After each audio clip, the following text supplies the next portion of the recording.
All right, so let's talk about drawing in this program. All right, so there's a lot of drawing tools. There's crazy drawing tools. I've tried Illustrator, which I like. I draw in Photoshop. There's something about the simplicity of Animate's drawing engine that I always gravitate towards. It's always like it's like my go-to drawing engine. All right, so there's a line tool. Let's just go down the line from left to right. The line tool is very self-explanatory. So as soon as I select the line tool or any tool, you're going to see the properties panel over here on the left update to reflect whatever options I have for that tool. Okay. Yes, it is vector. It's all vector. Doesn't mean you can't work with bitmap images. You can. You can import a Photoshop file and you can't edit those bitmaps. I mean, you can do some kind of editing, but maybe I'll show you. In fact, I will show you. That's a really good, down later. Well, I'll show you. I'll get to that. You can actually use imported bitmaps as textures. Okay. It's a little limiting, but anyway. Yeah, and Limo Leo's right. As long as it's 16:9, you're good. That's exactly right. 550 by 400, is that 16:9? I want to say it is not. Although I'm terrible at math. So someone else smarter than me would be able to tell you.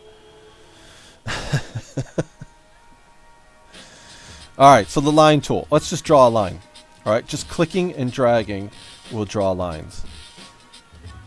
It's as simple as that. Now, you can take that to the next level. I can select a line, and over here in properties, I can use a slider, and I can make that line look like that. Just literally just making it look a little thicker, just increasing the weight of it, okay?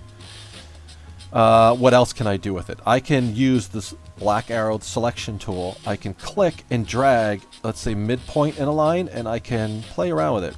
You know, again, it's vector. So you can edit these things after the fact. And if you wanted even more control, let me actually move some of these out of the way, or delete them.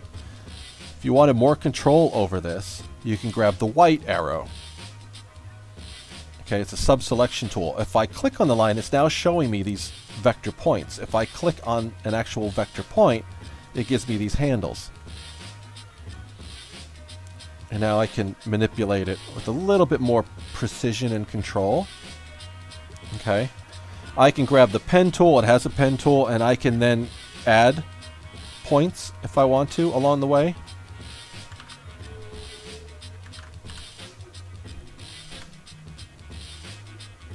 And now I have this extra little node in here that I can play with, or Bezier curve. So that's how you can, you know, edit that for the most part. Another thing I like to do is, if I'm drawing with lines, always be aware of this snap to objects icon. It's this little magnet tool that's up here. It's not associated with, it's not a subselection of every tool, because it doesn't apply to some other tools, but the ones it does, it's a very powerful tool if used right. What I like to do is, let's just say I wanted to create, I don't know, a box of some kind. All right, I could create it with a bunch of lines, but I want to connect these lines. If the snap is not on, right, it's not going to be very, very precise. Let me zoom in. I can do this, right, and now what I've done is I've intersected these lines, and so what it has done is it's actually created a whole bunch of other sort of segments of the line, which may or may not be what you want, and if it isn't, it kind of leads to like a messy kind of drawing. So what I like to do, let's undo all that, is if you turn on the snap tool, undo, and now with the snap tool selected, watch as I get just a little bit close, it's going to snap to that other endpoint. Ready? There, it's really subtle, but you can see it there. I just get just close enough, and boom, it snaps. And so now it's joined. Okay, it's a really easy way to join endpoints inside of Animate, like this. So now I can just go and, ready, bang, there it goes. It's actually more visibly pronounced when I'm zoomed out. Boom. You just feel it. You don't hear it, but you feel it. Of course, there's another way to do this. I can just grab the rectangle tool, which I'll get to in a second, and I could have just created a rectangle like that. with those points already created. But let's just say, that's what you were doing. You were drawing something with the line tool, and you wanted to just start connecting some of these endpoints, whichever way you wanted to. It's just easy to do it that way.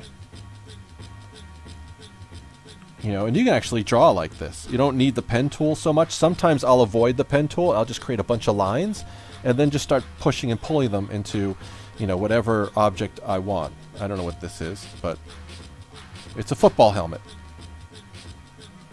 Yeah, that's what I meant. That's what I wanted to draw, a football helmet.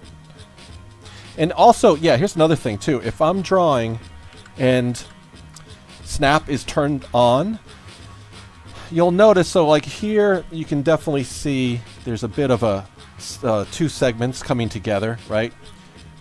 With this icon, again, the snap tool selected, I can get to a certain point and you're going to feel it snap. So all of a sudden now, what happens is it becomes sort of softer and it actually moves that around based on what you're doing. So it's no longer two segments that are connected. It's kind of like one. See, you can sort of feel how that became one segment. Let's try it for, like, let's say this right here. So now that becomes more like one segment. It's an interesting kind of dynamic to drawing that happens, that takes place. And again, it's really about the snap to objects button being selected. This is changing all. Good. I'm glad I'm going to show you a ton more. So strap yourselves in. Now, those are just dealing with segments, right? We haven't even gotten into shapes or anything like that. Again, there's the pen tool. Let's just say you needed to be, I don't know, really kind of precise. I can click and drag to do this. Or, I'm sorry, I'm just clicking to do this. But if I click and drag, it'll create curves. So that might be useful. I don't use it that much just because I just don't. Nothing against it. It's not my style normally, but it's there for when I do need it. There's a text tool, but we'll get into that later. It's just very basic text tool. So here now is the rectangle tool. Okay, and this is very basic. So when I click the rectangle tool, again, properties panel updates. It shows me all my options. And also, you'll notice that some of the options are duplicated as sub-selections in here, so mainly like color. So the first one here on the left, or if this is docked along the edge vertically, it'll be the top color. This is the stroke color, and if you just hover over it, it'll tell you if you forget. And this is the fill color. Okay, right now it's just creating strokes. There's no fill. Let's say I want to do the opposite, or I just want to create a rectangle with no stroke. I can do that as well. Now, it doesn't mean like, oh, I screwed up. I want the opposite. I want to change that. You can select the shape you just made, right? And then we can give it a stroke. We can go here to the properties panel or here, and I can say, I want a stroke. I want it to be, no, not green. That'll hurt our eyes. Let's just make it like orange. No, I lied. That didn't work. Why wouldn't that work? That didn't work. So let's do this. Let me show you another tool that will allow that to happen. If I go and hit S or go to this tool here, the ink bottle tool, if I have a stroke color selected, all I need to do is click inside the shape. That's what it is. And I can add a stroke to any existing shape if I wanted to. All right, but I don't want to get to that tool yet. I can always go and, let's say, fill in using the paint bucket tool. Right, here's my fill color swatch here. I just click it. It opens up that. If I want, I can mix colors. So let's go to, I'm in design mode, and where is my, no, I'm in animation mode. Let's go to design. Okay, so here, this is better. Since we are designing, I should be in design mode. If I want to mix colors, right, I have my color panel open. I can mix colors. Oh, so it made it this green color, right? So let's make sure I have this selected, which is the bucket tool. This is strokes. These are strokes, means I'm editing now the colors of the strokes. And here's the bucket tool. So forgive me, I was a little unclear with that. And now I can mix colors and fill them. Okay, let me make this a little bit bigger so you can see it better. Another way to do it is I can grab the black selection tool just to click anywhere inside here. It'll select the entire shape of that color. And I can, on the fly, just mix colors and it'll update. it's kind of nice. Sometimes you need to see it that way. What's really nice too is that when the color that's selected, right, is represented here. What this does in this box, if I start to mix a totally different color, let's say I want a darker version of this for, I don't know, for whatever reason, I can do it a couple of different ways. I sometimes like using these hot text sliders over here. So for like black, I can click and drag. And now what's cool is what you see down there in that box, I'll see the original color at the bottom and the newly mixed color taking place in real time above it. So I can get a gauge, a visual gauge as to what it's going to look like against that color. So let's do this. Let's do, like, it's great for shading. All right, so here's my original color. Let's create a 3D looking box, okay? Let's just do something kind of fun with some shading to it.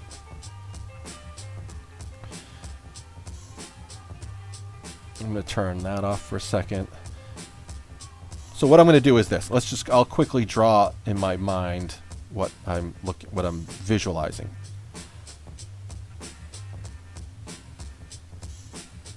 A real simple cube. Oh. And this happens too. Animate crashes.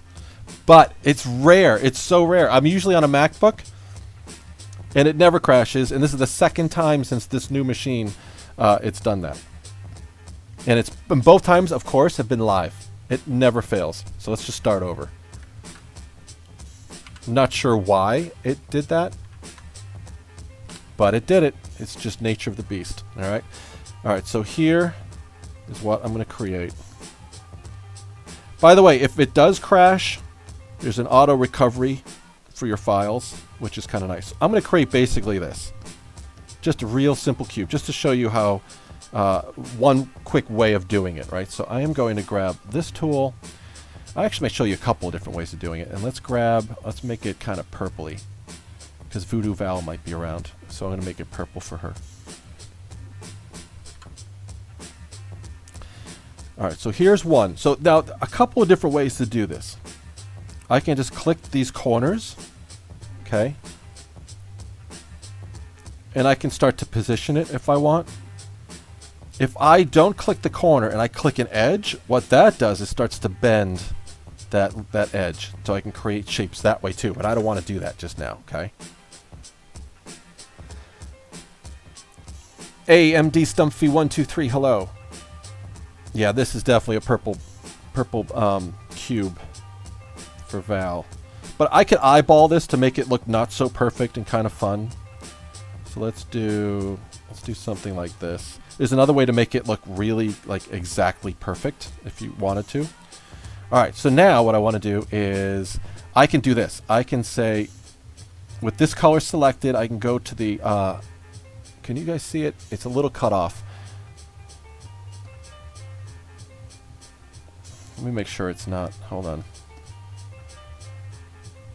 Well, anyway, there's a way to do it in the drop down, but since you can't see it, I'm going to say add to swatches, which is here. So it gets added to the swatches. Now what I want to do is create another, but I want to make it a little darker if the light's coming from left to right. So I use this hot text slider down here for black to about there. And now what I'm going to do, grab my rectangle tool, and let's just draw that. I'm going to turn on snap, because what I want to do is grab this corner and have it snap to that corner. See how that happened? Let me zoom in. And it's going to literally, see it? It goes bloop, bang, bonk. It just snaps to that corner. It finds the other corner and goes snap. And now it's connected and it's perfect. Now I can grab that corner and it's going to move that around, which is great. I love that. So let's make this look a little bit more like a cube with some sort of perspective. You know, just continually editing it on the fly a little bit. I don't want it to be perfect. So now I'm going to actually grab the eyedropper tool. I'm hitting I on my keyboard, but you can also select it there. I'm grabbing the original color because what I want is a very light color up here. So I'm going to play around with these sliders. I'm going to grab black and move it all the way to the right. I could go with that. I can make it a little bit lighter with the saturation, moving that to the left, and maybe that'll work. Okay, again, back to the rectangle tool. Just create a rectangle up here.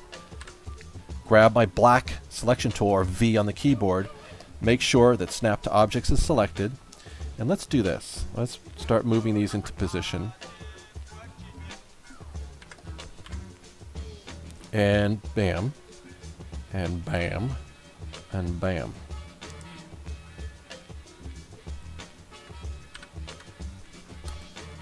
Now I'm going to turn off Snap to Objects, so these won't ever snap to anything. So I can play around with it until it feels right, until it looks right. I mean, I'm just eyeballing it, but, you know, maybe it's not exactly the same perspective. Okay, let's just make it more like that.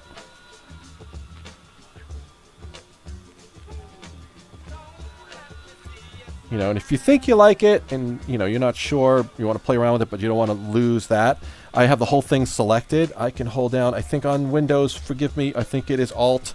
I click and drag and it just duplicates it. And now I can create another version of it. See which one the client likes, or whatever, if it's a logo. Maybe make it a little bit top heavy looking or something, like you're looking slightly down on it more. Maybe we do that with this one. You know, you get the idea. So it becomes really kind of fun to draw like this. Yeah, it looks so 3D. It's really a combination of just those lines and the values of those colors. So you can get really, I don't know, really realistic with it. You know, then you could always go, let me just turn off this layer.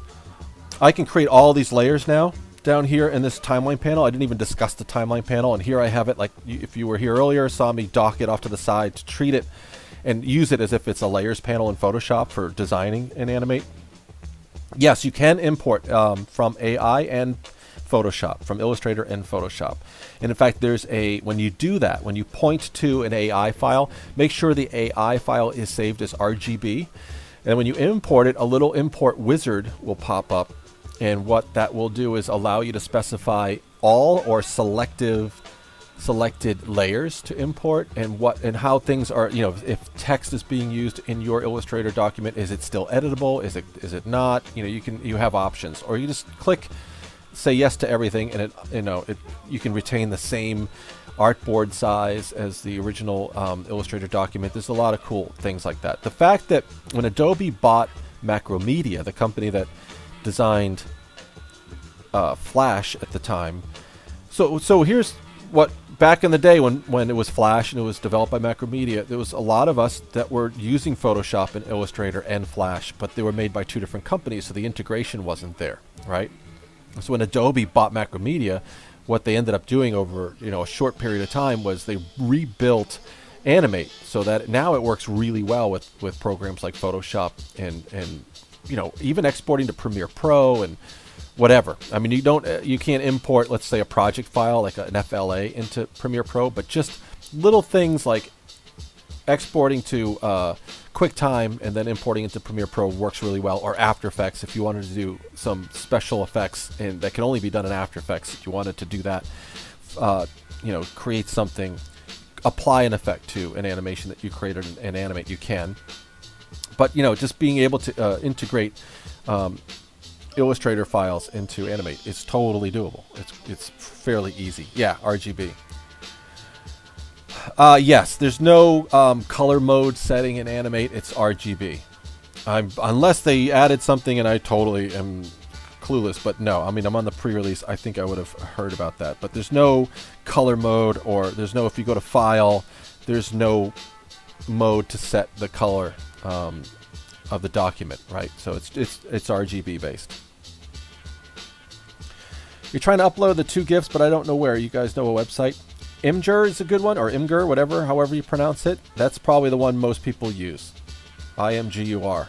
Yeah, exactly, Devin. All right, so another way to do this, and I was showing you the timeline, right? Using it like a, I'll get into the timeline in a little bit. In terms of like creating and working with layers, right? For now, let's just say I want to hide this layer just to show you if I wanted to create a very like precise, I haven't done this in a while, so forgive me if it's wrong or if I screw it up, because I very easily could. Let's just draw a layer that has sort of guides on it. So let's go and then let's grab black from my stroke. Let's create a horizon line, or let's create vanishing points. Okay, so let's do, I'm going to grab the oval tool. There's so much to show you guys, so I'm glad this is the topic today. Let's just create, I don't know, a vanishing point there and a vanishing point here. Now what I can do is grab the line tool and I can start drawing.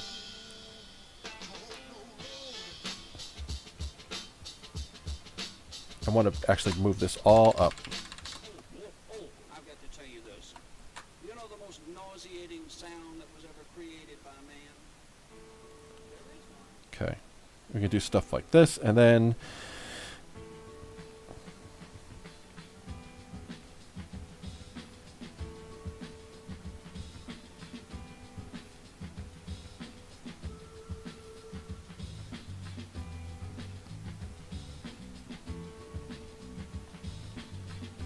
okay, now what I can do is this.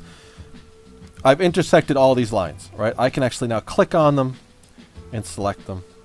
They're all individual segments because I've literally drawn over them. And I'm going to show you something else to prevent that, but for now this is what I want, because what I want to do is select this line, delete it, select that line, delete it, select this line, that line, that line, that line, that line, that one.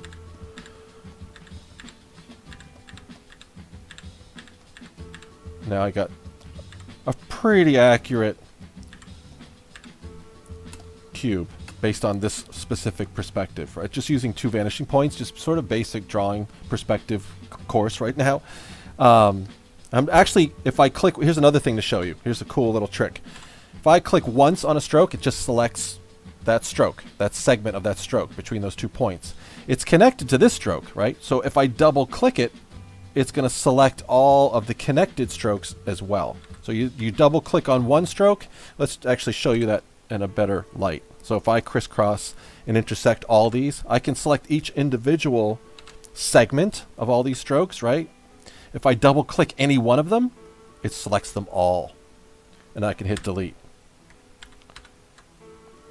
So now I can get rid of my guides if I want. And now I have this cube. And now what I can do, let's make it blue this time. Let's give it this sort of base color. Let's make sure we have it selected for this, for the actual fill. Let's grab this. Let's start off with that color. And for some reason it's not filling, and this is good because I want to show you why it could do that, because that sometimes happens. So if it doesn't fill, and this is exactly why, because I actually see the problem right now. Okay, the bucket tool, let's talk about that. What does it do? Obviously it's as simple as filling in a shape, but the shape has to be closed, right? And now I just noticed this, it's not fully closed. Okay, so I can't, if I click in here, it's not filling it. But let's say stylistically that's what you want. If I go with the bucket tool selected to this subselection tool here, its default setting is don't close gaps, right? But if I say close small gaps or close medium gaps or close, maybe in this case I'm going to consider that a large gap and select that, let's just see what happens. It does select it and it actually closes that off for me, all right? But let's say we don't want that. Let's say, oh man, I made a mistake, that should be closed. Grab the black arrow, make sure our snap to objects button, this little magnet, is turned on. Now guess what will happen? It'll just get to here and snap and it'll close it for me. In fact, while I'm here, I'm holding down the space bar. I'm going to click and drag and just go to each. Oh, look at that. So there's some overlapping there. Again, it wasn't a perfect, schematic, technical drawing by any stretch of the imagination. But let's say we have this point here. This is kind of a good scenario to show you. So if I click the segment, that's sort of I'll call it an orphaned segment, right? I can now just hit delete on the keyboard and get rid of it. I have this segment here. It's kind of halfway. It's creating this segment in here. I'm going to delete that. I'm just clicking each segment, seeing what I got. I want this to now move to lock in to this corner here. And if I click and drag it, I can. Another way to do that, if I undo it, is I'm going to just click and create this sort of marquee. And what that does is just selects that. It creates this little sub-selection inside this segment. If I hit delete, and then select that and hit delete, now I can grab this and make it snap. And now I have a perfect corner, okay? If I grab the, yep, exactly. My test here is if I grab the sub-selection tool, I see that one anchor. So now I've got a clean vector drawing corner there. And here I see I have a messy one. Let's just say it has to be perfect. Like there, that's just a total disaster, right? If you're an architect or something, not that you would be using Animate, but let's just say you are. I am going to clean this up. All right, and I can do this and that. And I feel it snap. You can just feel it as you just kind of, every time it goes over there, it wants to grab it. So it's easy. Makes it really easy. So everything looks pretty good. My corners look pretty good. So now let's grab the bucket tool, fill that in. I'm going to click and drag to the left in this hot text slider. Oh, you know what? It didn't work. It worked, but I still have strokes selected. I got to make sure that that is selected there, which is the fill tool instead. And now it'll work. And let me go back and create a very light version of that color in there. So now we have this box, but let's say, you know, maybe you do or don't want the outlines, or maybe you want the outlines but you want them a different color, or you want them to be thicker. Again, I'm going to double, if I single click one of the strokes, it just selects that stroke. If I double click it, it selects all of the strokes. All right. So now inside of properties, which we should have open, so which we don't, we're in that design mode. So what I might do is this. Let's make sure properties is open. I know I opened it. Where are you? Is it on? Yep, it's on my other monitor. Hold on, let me drag it over. Animate was confused as to what monitor I was in. Don't know why. Let's go open up properties. And if anything, you know what I'm going to do is I'm going to actually, I think there's some value of having properties in this workspace. So I'm in design, and let's just say, I'm going to say new workspace, and I'm going to still call it design and overwrite the current one. Yes, I would like to replace it. So now design will have properties. That's probably a good panel to have open because there's certain things you can do with it. So I'm going to double click it. What it should give me, there it is. I had to scroll all these down a little bit. It gives me the slider to adjust the weight and of the stroke. Okay. And since this is a stroke color swatch, I can click directly in it. And let's, I don't know, select a darker value of this blue color. We can mix one if we want, but maybe for now that'll work. We could do that. Okay. If you wanted to say, you know what, I don't like the outline at all, again, double click it and then just hit delete and they're gone. But then let's just say the client changed their mind again and you're like, oh, they want it back. Fine. This right here, the ink bottle tool or S on your keyboard, select it and you can click on these shapes directly inside those shapes and it'll bring it back. All right. Gimpu, good. I'm glad what I chose to do this. Usually my streams are just me doing some crazy animation and people just sit and watch. And, you know, they'll learn something, but it's always like maybe they'll learn one little thing. But I decided to do this more basic overview of Animate for the stream because a good friend who has seen a lot of my streams and other animator streams was trying to learn Animate this week. And she's like, I just want to like a nice, like, where can I find a good intro to Animate? And I'm like, oh, you know, that I kind of didn't see the forest for the trees. Like, that's what I should probably talk about. So that's why we're doing this. Oh, wait, hold on. I'm just backing up to make sure I'm not missing something. I've been looking for my layers panel this whole time and just realized it. I like your hat. Thank you. Ite Zizo. Oh, I butchered that name. I apologize. I'm sure I did. Someone's looking for a timeline panel. Oh, you're looking for this up here?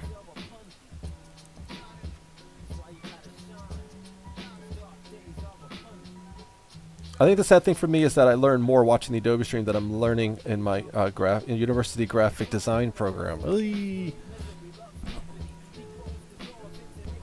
Well, that's kind of a bummer.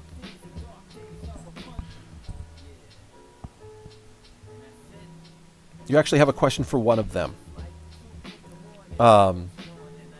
Ask away. That's why I'm here. That's why I'm here. I'm here for another, what, 2.5 hours or something? No, 2 hours. Wow, that was a quick hour. All right, there's still a ton to show you. We haven't even started animating yet, but there's some more drawing tools too. I didn't realize that the layers were in the timeline panel. Yeah. So your timeline has any, like, I don't want to say infinite number of layers, but you'll never max it out. Like, I think it used to be based on how much RAM you had, and nowadays, you know, everybody has more RAM than they probably need. Any chance they'll improve color picking and gradient UI and Animate? Seems quite far behind compared to other Adobe products. Yeah, IRE, and how are you? I kind of agree. I'd almost like to see it more of a customizable panel rather than them trying to dictate like how it should look. Like, I would love to be able to expand this out a little bit, or at least give me 3 or 4 other view options as opposed to just this one. You know, so I can undock this and I can make it bigger. But what's the point of being able to scale this if nothing else scales inside it? So for me, it's just kind of like, oh, it's a bummer. That's like, it feels broken. Like, yeah, I want all that. I want this anyway to get bigger. I don't want to work so small in here. That would be one step in that direction, I think. I'm not sure what course you do and where you study in the UK. Oh, this is to Dashipon 3. I want to check out Floofy's. Hold on. Let me just check this out real quick. Oh, it's a missing link or something. It was a broken link for me. Yeah, the links don't work for some reason. Don't know why. It looks like a legit. But I'm getting a 404 on it. So try again. All right. So that's the basics of, let's say, using strokes and stuff like that. So let's. All right, let's move this. Another thing I want to show you is basic drawing stuff. All right, so if well, we can actually get rid of this cube. We don't really need it. And I'm going to get rid of, what was on this layer? Just some of those. Okay, yeah, we can get rid of that. Or just turn it off for now. Okay. All right, so let's say here's a basic, I don't know, let's just choose, this color here. All right, so let's just say I'm creating these shapes. And let's grab another color and create a new one. All right, so now we have 2 different shapes, right? We can just select them, yada, yada, yada. If I go and create another one, and I intersect this one, what happens? Let's look at that. Now I have this shape, right? One cut out the other, and that's useful if that's what you want to do. But let's say that's not what you want to do. You want to, that's not cool. I want to be able to, I want those objects to be protected from doing that to each other. All right, so let's grab that rectangle tool.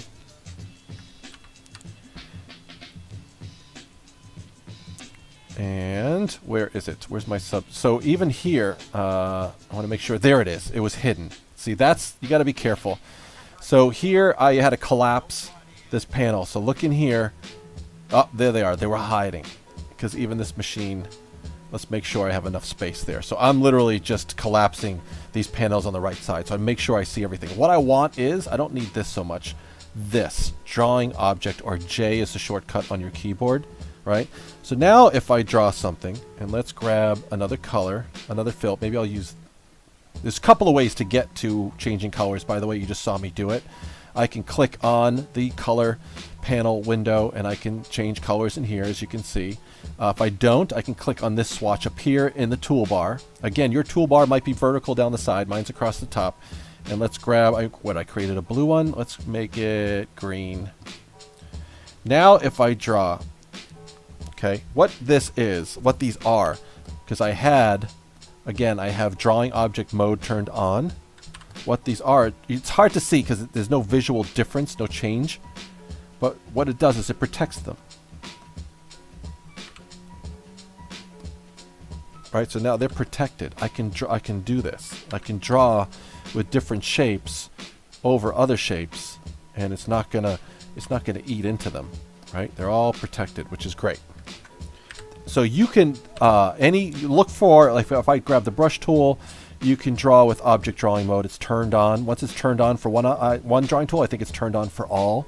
A polystar tool, even the line tool. Remember before I was showing you guys, I was drawing all these segments, right? And I can now select just segments, right, individually and delete them. But let's say you wanted to keep the integrity of those lines, right? You didn't want any intersecting to happen. Grab the line tool, turn on object drawing, and now what's cool is these are all kind of protected. Because they're, whoops, I just literally edited that line like that, but that's fine. So you can actually do that. Like I can actually do that now. These are protected lines, so to speak, right? Now, if I decide, oh, now I don't want them protected, I can select them all, and I'm going to do a Control B, or I think it's under Modify, and I want Break Apart, which is right here, Control B. And it breaks them apart. Now they're not objects anymore. They're not object drawings anymore. Now I can go in and grab individual segments, and there I don't know, created a highway infrastructure of some kind, right? That's what I did. That's what I meant to do. What did Bob Ross call these? Happy little accidents? Yes, Selectman, this is my plan for the new interstate, and but there'll be a crossroads, so we'll need a bridge and whatever. Anyway, you get the idea. I'm getting silly now. Coffee kicked in. Apologies. Am I going to draw any characters? Yes, we can totally do that. We're going to get into animation too, but I just wanted to give Proximity just an overview of the basics of the program for anyone completely new to it. Oh my god, his face is cute. I'm sure you're not talking about my face, so I'm not sure. Oh, you're probably talking about... Yes, let me see. Anna Jean posted a link. Nice. You know what we can do? That's really cute. We can do something where someone's asking about characters. If you guys wanted to even upload a little sketch of something, and I can show you how to take it and animate it.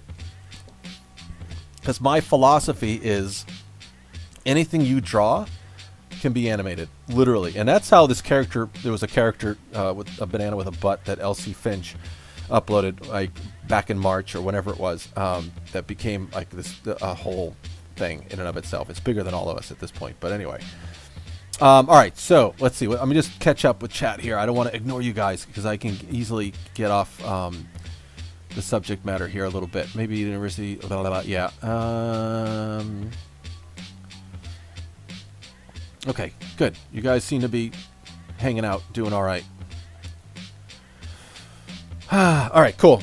All right, so that was object drawing. So you are, familiar with that now. Okay, so let's get to, one quick thing. If you click and hold down the rectangle tool, you'll have this rectangular primitive tool. What does that do? Just a real basic overview of that. Let's go create, I don't know, blue. I want no strokes when I draw, so you can click on here where you would grab color for a stroke, but if you click this, which is the little, red, like, no, do not enter, that will turn off strokes completely.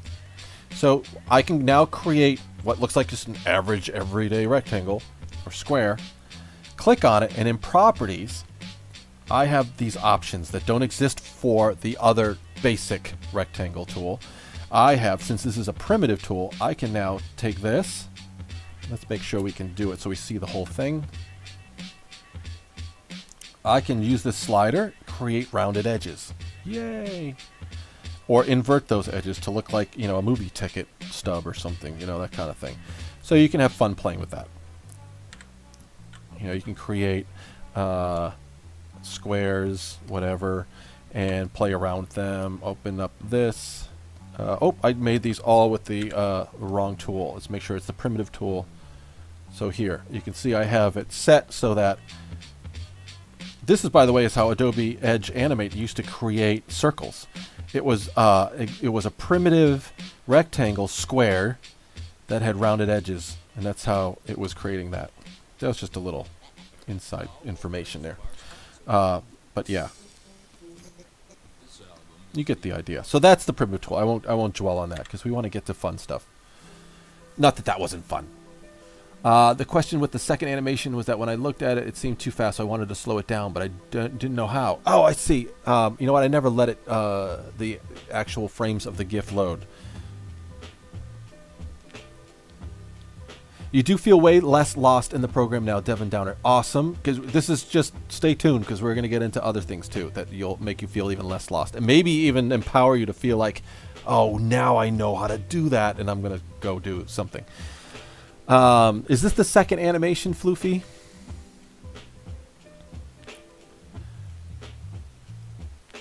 Bat Monkey, yes, you did, man. Your son was playing basketball. I saw that. I'm psyched you made it. I mean, I have really good instructors that I know. Okay, yeah, you're talking about your school. Oh, my teacher said that I might need to duplicate some frames without destroying the rest. Okay, there's easy ways to do that. I can show you. Floofy, if you wanted to, I don't know, if you could make the FLA completely available, like downloadable, I'll download it and I'll demonstrate using your exact file if you wanted to. Keyframer, there were two links together. Oh. Let me see. Oh, sorry. I see it now. Thank you. Oh, it's this one. You guys are talking about this. Okay, so that's the one. I'd have to look and to see how your timeline and your layers are set up and your keyframes and everything.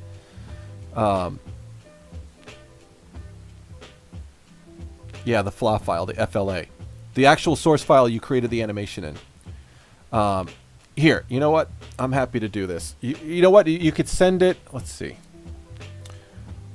But just, if you can, upload it to either, I don't know, Dropbox and provide a link, or Google Drive if you have, you know, the ability to do that. Somehow get that FLA up there. I'll download it and we'll check it out.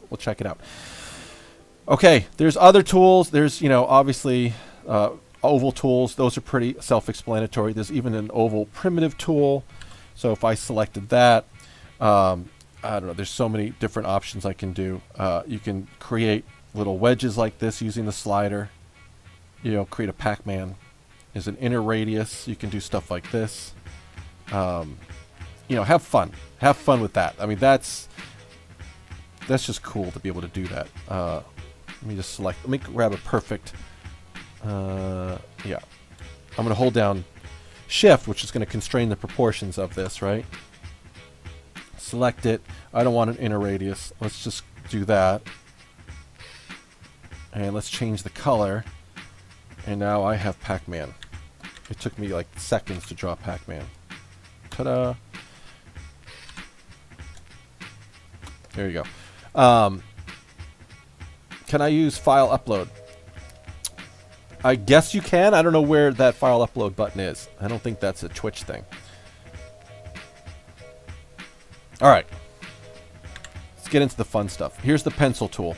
Let's say you want to draw a character using the pencil tool. So let me go to properties. Let's actually have properties open all the time. I'm just going to click and drag. Oh, I see. This isn't totally docked the way I want it to be. All right. There we go.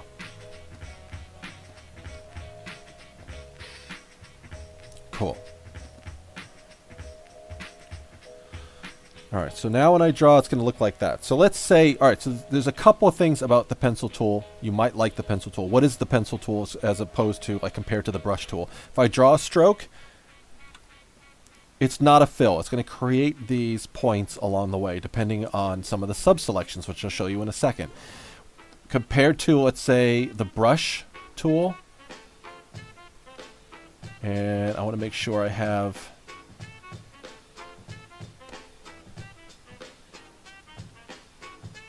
There they are. Pressure sensitivity on because I'm using a tablet. Here's the difference.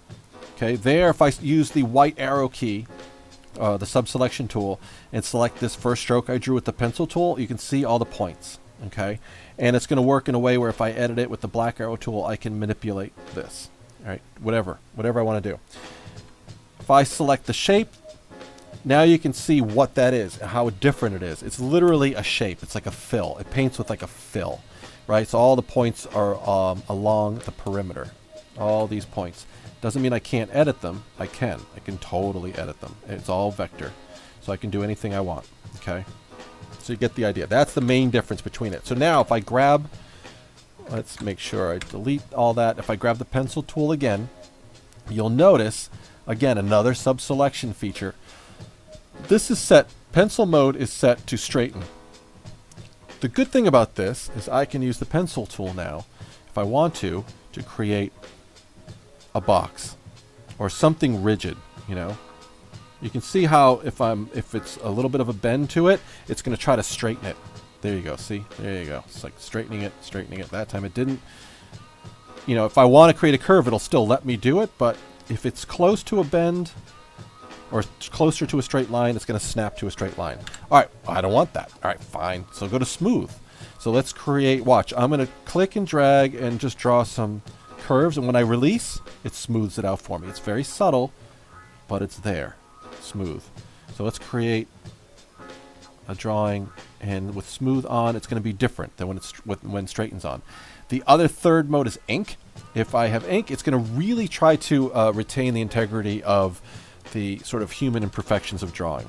Okay, you can kind of see it doesn't smooth it out as much. It tries to keep it as loose and, you know, hand-drawn feeling as possible. So that's the pencil tool.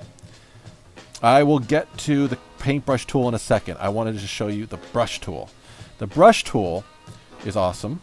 It's what I use it a lot. Grab the brush tool.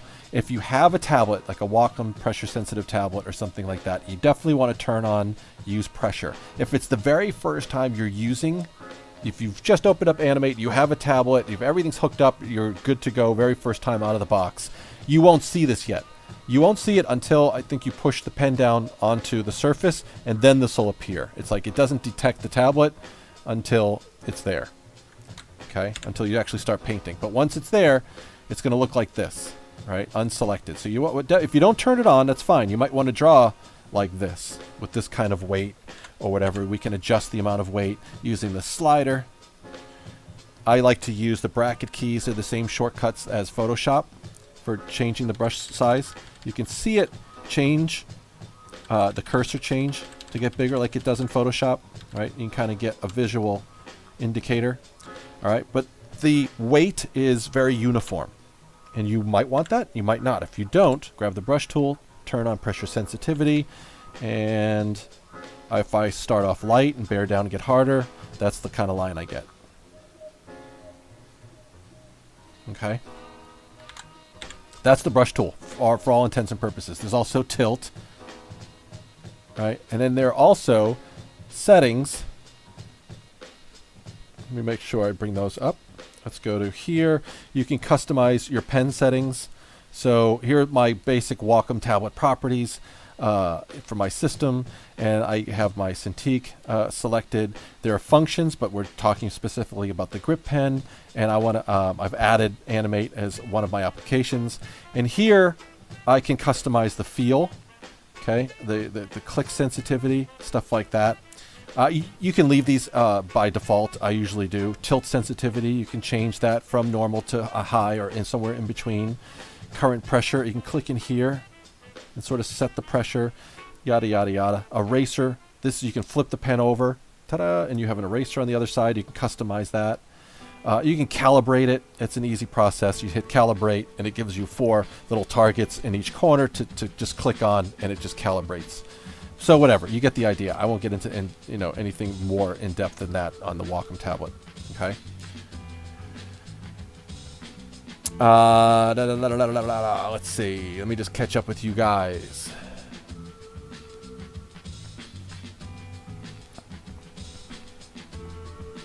I wonder if Adobe has an Animate app. No, I don't They have apps for drawing, though, that are vector-based. It's not an Animate app. It doesn't do animation. I think it's Adobe Draw, right? What's it called? I forget. I have it, too, installed on my iPad.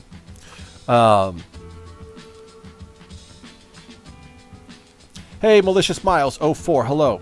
Thanks for joining us. Thanks for joining. We're doing a complete overview of Animate for like a very, very, very first time / newcomer to the program. I kind of got inspired to do something like this because of a friend of mine who has seen a lot of my streams. Just said, "Hey, I just opened up Animate for myself and I want to learn it.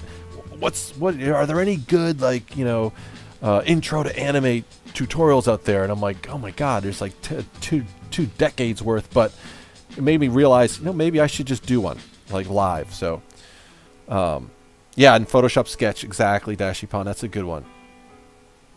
Malicious Miles 04, I'm wearing your hat. You have the same hat? Do you really? Yeah, there's a lot of drawing apps and capturing apps and things like that that Adobe has. It's great. Just go to the your app store and type in Adobe, and you'll just see a list. I don't know if Adobe has a fitness app. That would be interesting. All right. So what is this tool? Okay. So why is there a paintbrush tool, and why is there another paintbrush tool? Like, what's going on? There's a brush tool and a paintbrush tool. What is the difference? They're almost identical in terms of their icon, except this one it looks like it's smoking a cigarette, or it is a cigarette, but it's not. Okay. So what this is, it's a new tool. It's like maybe 4 months old. All right. Oh, nice. MD Stumpy is opening Animate. Good. Awesome. Just seeing I'm not missing anything. I tend to miss some things in the chat. I'm trying not to. I'm just trying to catch up. All right, good. I want to have properties open here. You know what I'm going to do? I might even, for this, undock properties. Just because. Let's slide that over. So, this is a new tool. And what does it allow me to do? Let's just have it hover over there. Good. So it draws in a funny way. It leaves this sort of trail, all right? But what is this doing? What is it creating? Is it a stroke? Yes, it is a stroke. Even though it's called paintbrush, it's actually creating a stroke. If with the black arrow tool, if I select it, okay, what I can do, there's a lot of different things I can do, but we can actually change sort of the look of these, right? We can paint with more of a tapered edge of a stroke like this, as you can see here.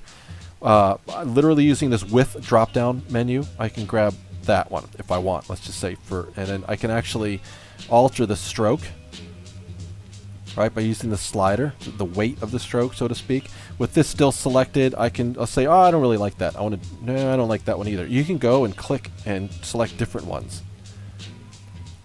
All right, if we have, let's say this one, so let's actually, I kind of like this one.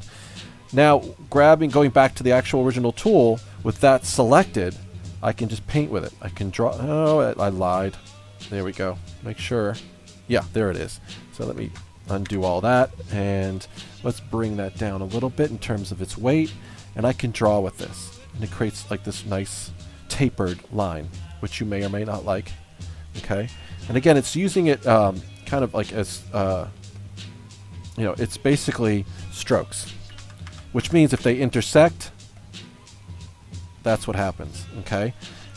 Right? They literally intersect, and they become like one giant stroke that intersects. If you don't want that, again, what do? Make sure, and I thought that was on. Let's just make sure I'm not losing my mind. Yeah, so now with object drawing mode on, right, it protects each one. There used to be in a previous version, if you drew with object drawing mode on and you selected it after the fact, it would create this bounding box marquee around it. So you could actually, it felt and looked more like it was protected by something. For some reason, that's either gone, or it's maybe my machine or my platform I'm on. I don't know yet. I just bought an Adobe Jot Pro so I could use it with Photoshop Sketch on my Android tablet and phone, and it's amazing. I've never even heard of Adobe Jot Pro. It feels just like drawing on paper. That's awesome. I'm getting crazy because I do not have my passwords on my laptop, and I get thousands of wrong password messages. Yeah, like thick eyebrows, exactly. Okay. All right, so that is basically that. But let's say you wanted to create your own custom brush, okay? So I'm going to grab the regular brush tool, And let's create, no, you know what? I'm going to show you a better way. Well, I could do that. Let me show you this way since I'm doing it. Let's just say I want, I don't know, let me just create a few and just grab the one I like. Let's grab, actually, no, let's create something.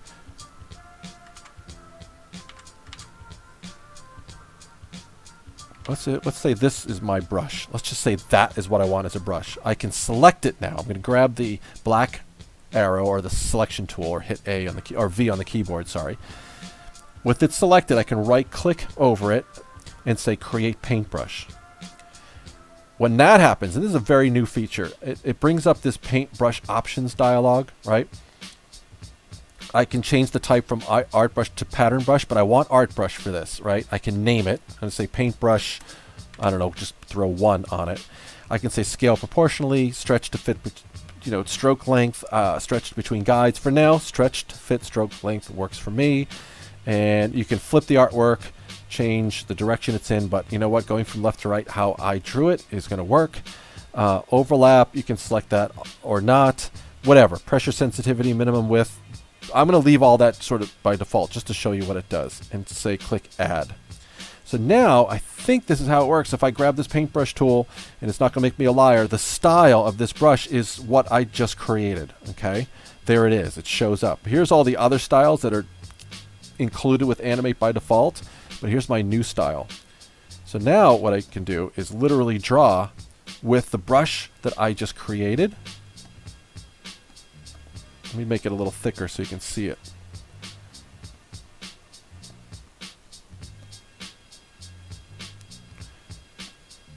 So it's kind of cool. You can create your own custom brushes. That's something you could never ever do before inside of Animate. It's a totally new feature.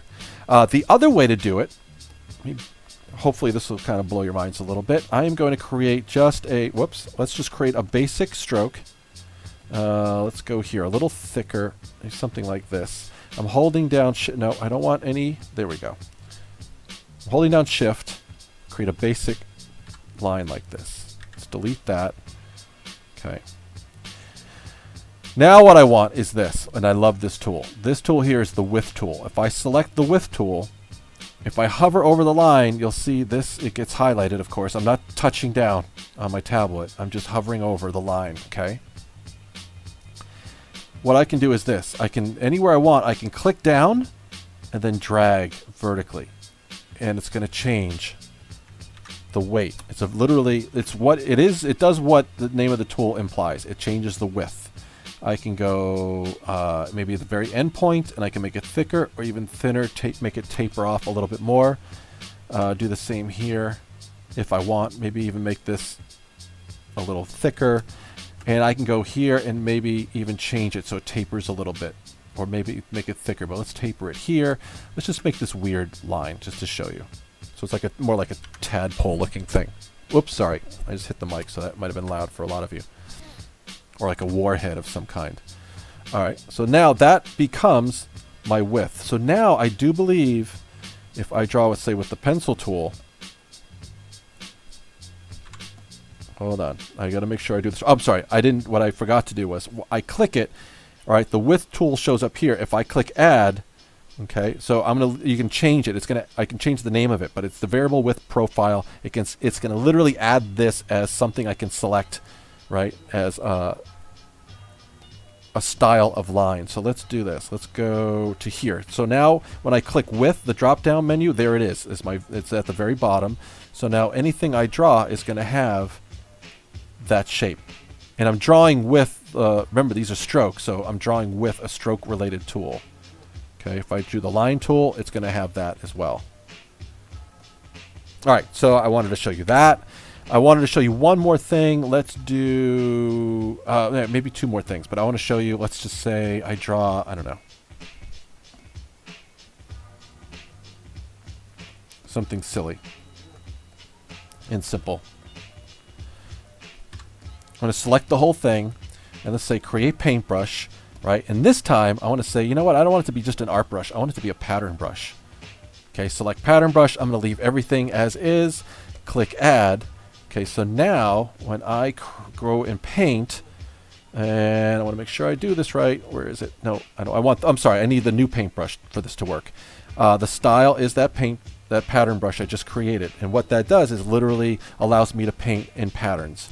I'm going to turn off this. I don't want this with, it's giving me the same properties as the custom brush I just created. So let's just create a uniformed, make it nice and big. Let's go bigger.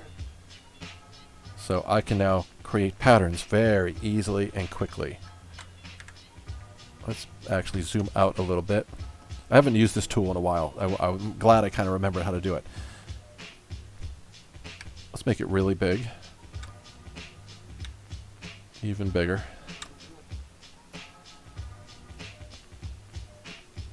So there's my new wallpaper. There you go. All right, so that's the pattern brush tool. There's one other tool I want to show you. It's or what you can do with this tool. Let's say with the regular brush tool, I'm going to paint,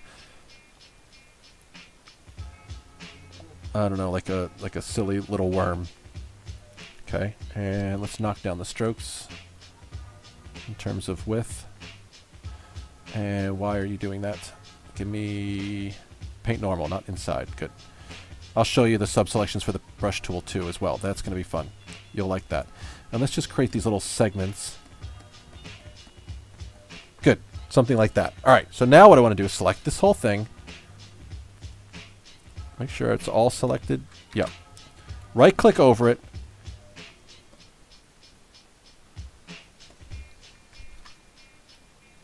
All right. Something's weird. It's not... Okay. Yeah, that's what I want. Oh, you know what? I had object drawing mode on. It has to flatten it out. So I had to break it all apart. Create paintbrush. Now what I want to do. Art brush is good.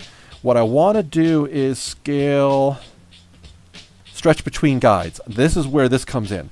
I want to be able to draw, but I don't want the face to get distorted / stretched while I'm drawing. So what I can do is drag that back to about here. And that's going to, it's only going to scale what's in between these segments. Maybe I don't want the tail to be stretched either. Just the midsection for the most part. So it's only going to stretch what's in between here. And I click add. Okay, now I can get rid of this brush. Let's go to the new brush tool here. You can see I have it selected. It shows up. Okay, and let's go here. I don't know, knock that down a little bit. And so now when I draw, it's literally stretching just that, what areas I designated. Okay. So I can draw a sea of worms or snakes really quickly and easily. So this is like one of those tools that Adobe, since they've rebranded the program, has been introducing. And it's become much more designer focused as an all-around application.